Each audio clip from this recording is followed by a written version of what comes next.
I'm not wearing my collar, and that's because it is like 4:30 in the morning and I'm about to leave for Cincinnati for a doctor's appointment to stay all night and do some testing. So I wanted to do this real quick for you guys, and I will show you what you need. You need a needle and some thread. You also need you can use ribbon for this, but I used a piece of fabric and I've already sewn it and flipped it inside out, so that just needs to go around your neck. The ribbon I have isn't quite thick enough for how thick I wanted this collar, so, which you can change it up. You can do it any thickness or whatever you'd like.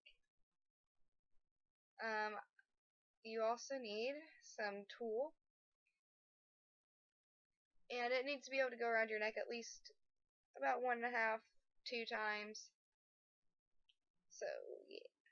And for like the tulle and stuff, and for like the fabric and stuff, I normally go to Walmart and go to the scrap,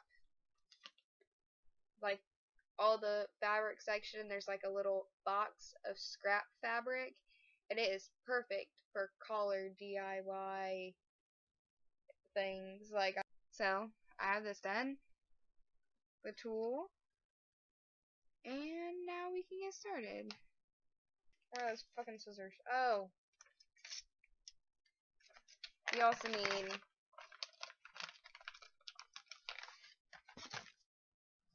need this little thing right here. It's just the magnetic clasp, so obviously this will not be bondage proof. You can get like different things to close them with, so you can make it bondage proof if you really want to. Mine, I just want it as like one of my daintier collars, so I don't really need it to be bondage proof. My favorite bondage proof types are yours, but the actual like collars, like dog collars or cat collars, like the ones that are actually really sturdy, and I love the D-rings on them because I'm a kitty cat that likes to go on walks. So yeah. Oh, I'll be showing you guys how to make these ears very soon.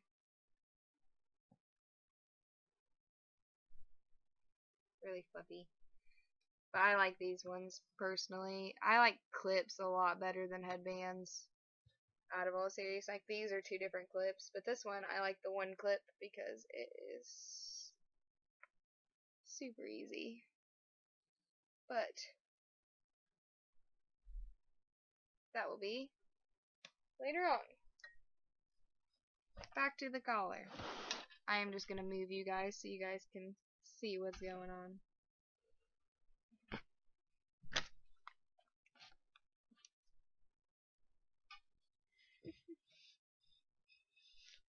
I did not realize I had this mirror facing. There we go. Boom.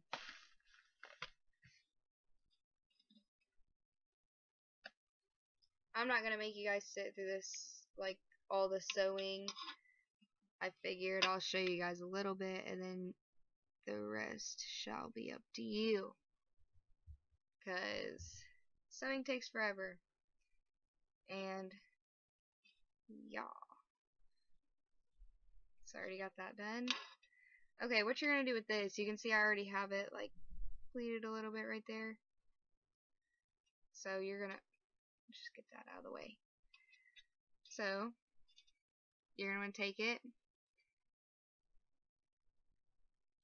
make a pleat, and just do under, over, pull it all the way through, and tie this till it's as tight as it can go, really. So it makes that little pleat right there. See that?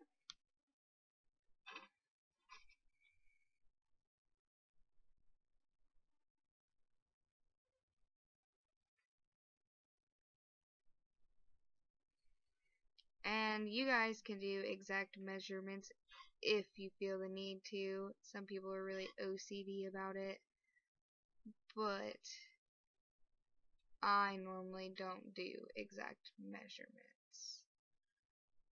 So I just kind of guesstimate and go on with life. Because why spend all of your life not taking chances on this kind of stuff? I mean, it's not like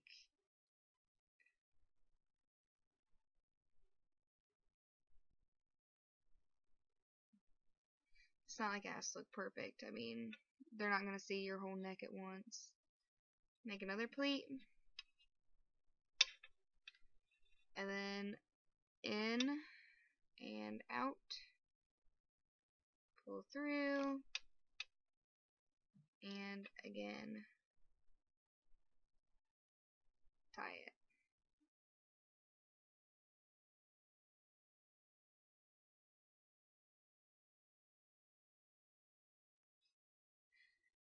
This is how it looks so far.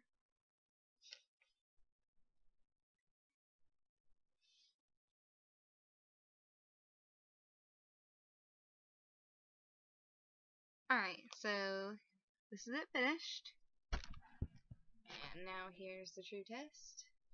It goes all the way around. Yep. Obviously it will fix itself once it has the ribbon on it. So, bring it back down here. Okay. So that is going to be how it's going on, and I'm going to sew that all the way down.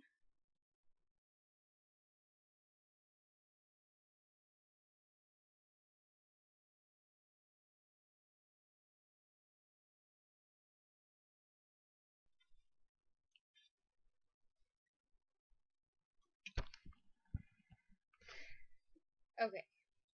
After that long process, that didn't take you guys long, but it took me long. Somebody just like banged on my door. Don't know if you heard that. They like ran into it. Probably the dog. Anyway.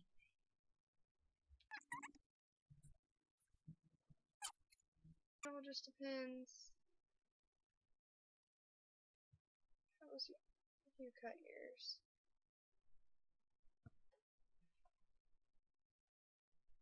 I had to situate it. You might have to trim it. I personally like it kind of big. Now that I'm looking at it, because I was gonna trim it, but I actually think I like it like this. So.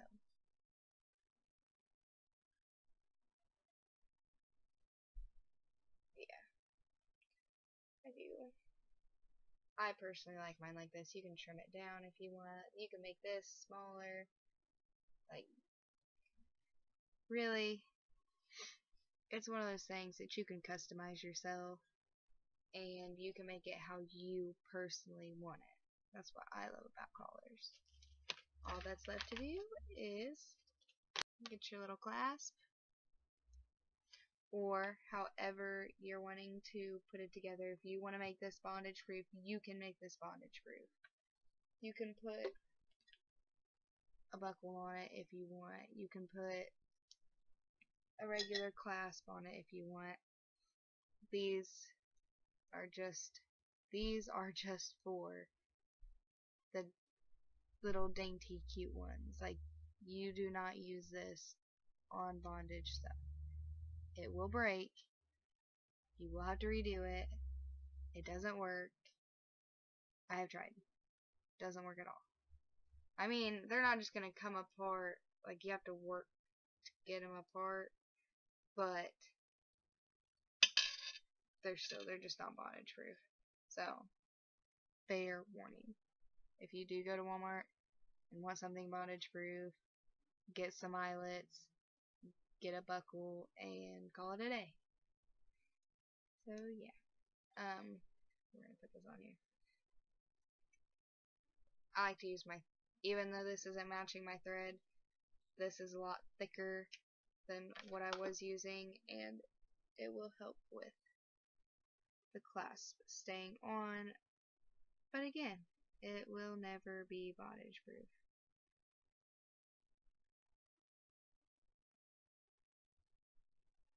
Now later on I might take this collar and make it bondage proof, but not today. And if you want to make yours have a bell, put a bell on it. If you want to make, instead of the tool, put lace on it. It's all up to you. Like, there is endless possibilities of how you could do this. But I'm going to move the camera and show you how to put these on. Okay, personally, I kind of like this kind of hanging off. So, but it needs to be closed a little bit. So first, I'm going to close this up.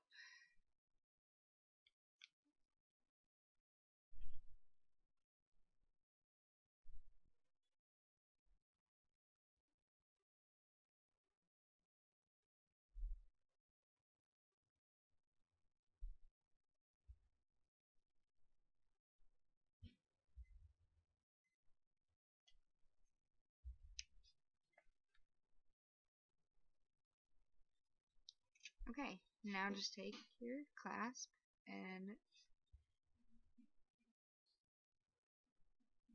put your needle through it. And you can take it off from the other side if you want. I normally just keep them attached. It's just easier for me.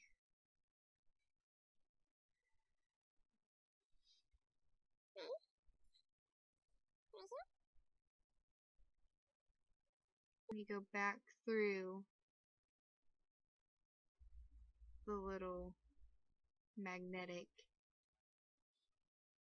thing, little magnetic clasp, and you just kind of keep going around, going through the fabric and then going through the clasp. If you try just wrapping around the clasp, the string will break. I'm not even kidding you. Like, if you try to pull the magnetic clasp like away from each other and all you have is string holding it on to your fabric and you don't go through your fabric then through the hole, it will break. Like, I have learned that from experience. After you're done with that, you just do the same thing to the other side and you got a new collar. All by yourself. Nobody else will have the same collar. Like, unless they, you know, make a YouTube video about it and do the exact same thing. But yeah, even I have learned in most YouTube videos, people normally don't do the exact same thing. They change it up somehow.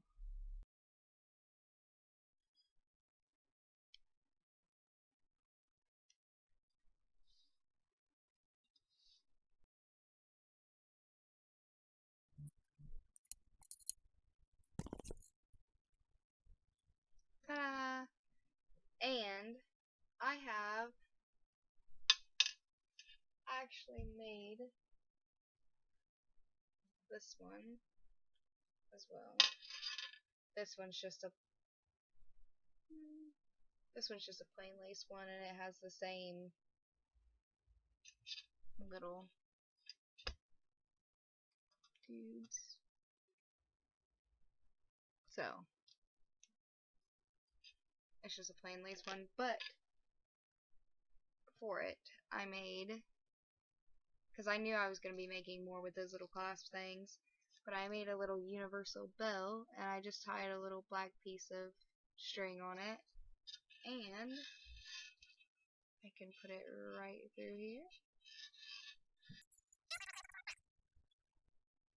Hear my mom talking. It means we're about to have to leave. But long story short, I can put the bell on there and have it on there. Just gotta work it down. So, if you want more collar DIYs, let me know, because I enjoy showing them to you guys. Because I've seen a lot of colors out there, and they are just really expensive. Like, they're ridiculous. I know they're supposed to be cute, and they're so well, and a lot of them are on Etsy. They're like, oh, I handmade them, and I don't diss on anybody that handmade certain stuff, because obviously I do it.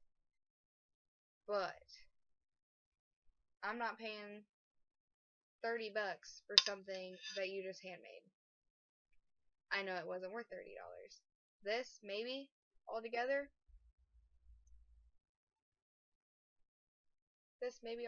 cost me like, what, $5, $10? But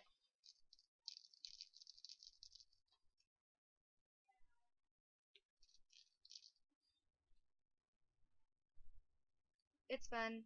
It's cute. It's more going to be like a party collar, I guess, because it is kind of loud. I mean, not for me, but, you know. So, thanks for watching, guys. Bye.